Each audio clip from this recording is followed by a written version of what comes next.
Olá pessoal, dando continuidade à nossa revisão de hoje, nós vamos ver mais um assunto, referente à nossa prova. O assunto que nós vamos ver, pessoal, está relacionado ao conjunto dos números racionais e o conjunto dos números irracionais, tá certo? Então a gente precisa saber a diferença entre o conjunto dos números racionais e o conjunto dos números irracionais. Então eu vou mostrar para você a diferença de um para o outro.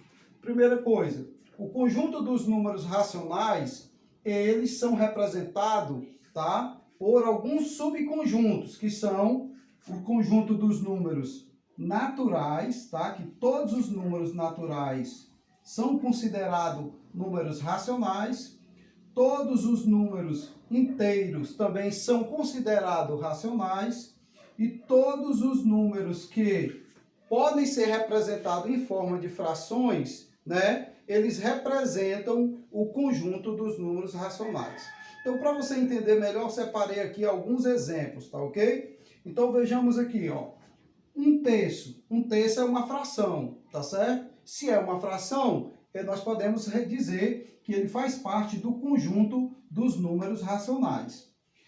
Nós temos aqui os números decimais, tá bom? 7,25. Nesse caso aqui, esse número decimal, ele teve fim, ó. Ele acabou aqui. Então, esse número decimal, eu posso considerar ele como sendo um número racional também, tá certo? O número menos 5, também da mesma forma, porque o 5, ele faz parte dos números, o 5 negativo, aliás, ele faz parte dos números inteiros. Também ele é racional. O 10 positivo, ele é tanto natural como ele é inteiro. Então, ele faz parte também do conjunto dos números racionais. Outro caso interessante de número decimal são aqueles números, ó, que eles apresentam a dízima periódica que se repete. Ou seja, depois da vírgula eu tenho 3, 3 e 3. Essa dízima está se repetindo. Se ela está se repetindo, então ele faz parte também dos racionais, tá certo?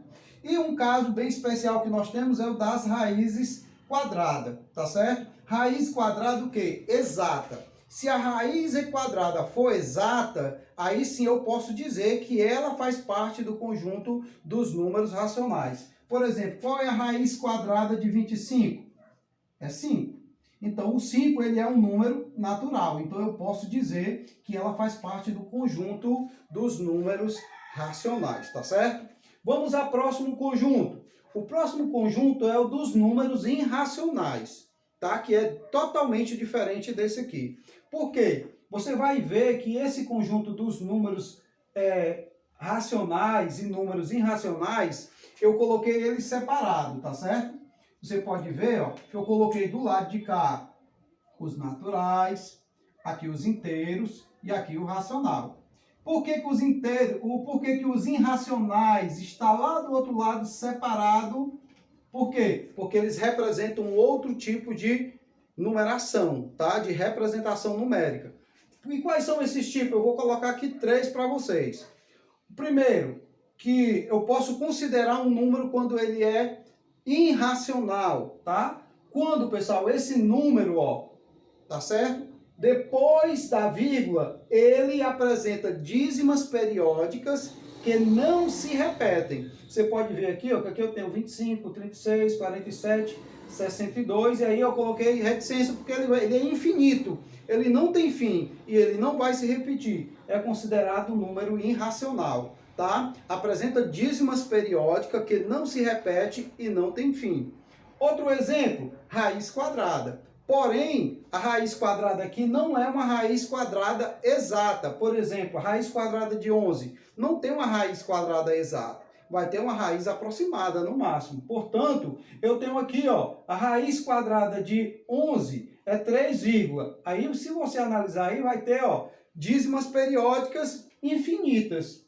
Porém, elas também, ó, não vão se repetir. Então, ela é considerada um conjunto dos números irracionais, tá bom? O segundo exemplo. E o terceiro exemplo, que é um dos mais conhecidos, é o número π, tá? Como a gente conhece, o π, ele é um número que a gente geralmente utiliza mais só 3,14. Mas o π ele é um número infinito também. E ele apresenta casas decimais, aliás, dízimas periódicas que não se repetem até o infinito. Tá certo? Então essa é a nossa explicação de conjuntos racionais e de conjunto irracional. Valeu!